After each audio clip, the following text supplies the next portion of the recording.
Good morning, everyone, and welcome again to Ball Family Gardens. This morning we're in my kitchen again. So this morning I have a couple of topics that I wanted to have a little chat with you about. So one is my YouTube channel. It's been growing great. You guys have been watching my videos. Actually, there's more people watching that have subscribed. So if you haven't done that, please do so. Also, I really want to push this YouTube because I want to educate. So what I've decided to do is I'm going to run some contests. So probably once a month, I will be giving away some merch, different items. My friend Wanda has some equipment. So she's going to be putting my logo on some merchandise. Like I just recently bought these aprons. So she's going to put Ball Family Garden logo on this. Plus I'm going to be going to St. John's now sometime in the next couple of weeks. Pick up some t-shirts and whatever else I can come across. There's a Under Armour outlet store in St. John's. So I want to go see what they got. And probably get some t-shirts and get my logo put on the sleeves and stuff. So for those of you that have subscribed, thank you very much. And now you're wondering, well, if you're doing contests and I've already subscribed, am I going to be able to enter this contest? Don't worry, when I do the contest, I will teach you all what you can do. So you still have a chance to win these prizes. Some could be gift certificates, could be bouquets, could be whatever I come up with that month. So watch for that. So this morning it is raining in Grand Falls, so I won't be going down to the farm. So I decided to stay home and make some spaghetti sauce. So you guys have been sharing with me some recipes and some actual product that you made. I did mention that in a previous video.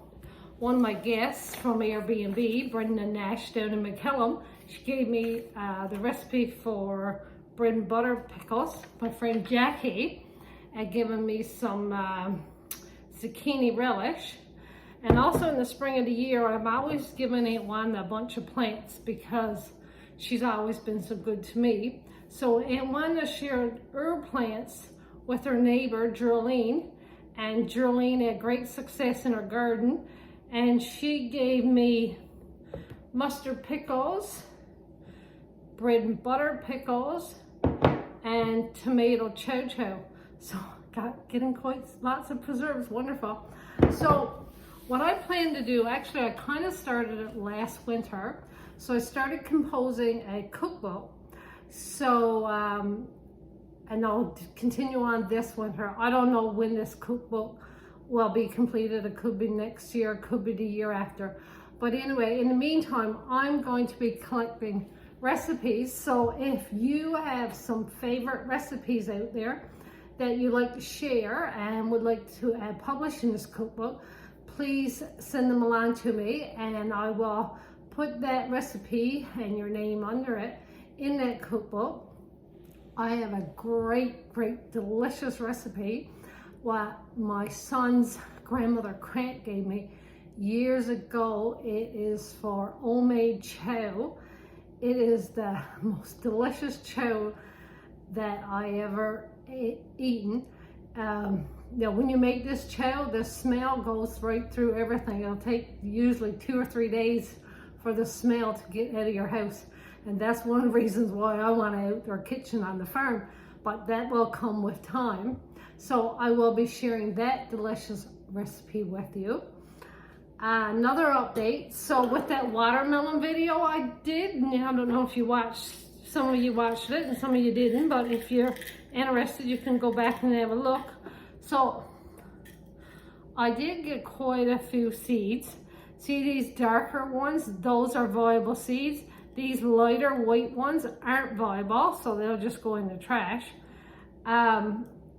And I did taste that watermelon and it was actually delicious. It was white, but it was so juicy and so sweet. So some of you reached out, and this is what this is all about. So one lady reached out and said she grew her watermelon on a trellis, so I'm going to try that next year. And Angie reached out and she said she starts her watermelon seeds early, so I'm going to try that next year. So that's two things that I've learned that I need to do to get better. So hopefully I can share, like I say, my growing experience with you guys, and we can all learn together.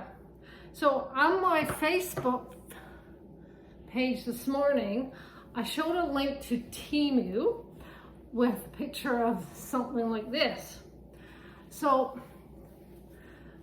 I have grown cabbage a couple of times in my home garden in Grand Falls, twice.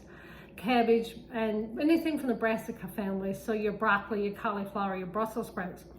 Anyway, of course, that white moth, it'll land on your cabbage, it'll lay its eggs, these little caterpillars grow, and they'll eat your produce. So this year with the farm, I still wanted to try my brassicas, and especially cabbage, because I love cabbage rolls, and I do have a great recipe for cabbage rolls that I will eventually share with you guys. So with the farm this year, everything was quite hectic because we were building. And anyway, I started these cabbage plants, put them in the ground, and they grew. They did really well, like they grew to a fair size.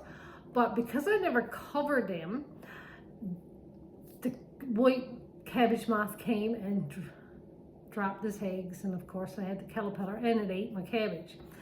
So I want to get better. So I knew there was a product out there called Remade Cloth. I bought it before. I bought it at Dollarama, and I've also bought it on Amazon. I wasn't impressed with it. It was a flimsy material. It was almost like tissue, like it didn't hold up. It tore easily. So sometime this summer I went to M&M's. My friend Megan, her mom works here, and I asked her how Megan's garden was doing, and she said good, and she said she found a product on Temu to cover her cabbage, and she really likes it. So of course, me being me, contacted Megan. Megan, I want that link to that product. So anyway, this product comes in different sizes. So like the one that I posted there says $4 and something. So I bought a huge piece because of course I got a farm, and all of this material costs, I think, $38, and you can cut it. But what impressed me about this material is not flimsy. Like it's almost, I don't know how to describe it, but anyway, it's almost like a sheer. So it's, you know what I mean?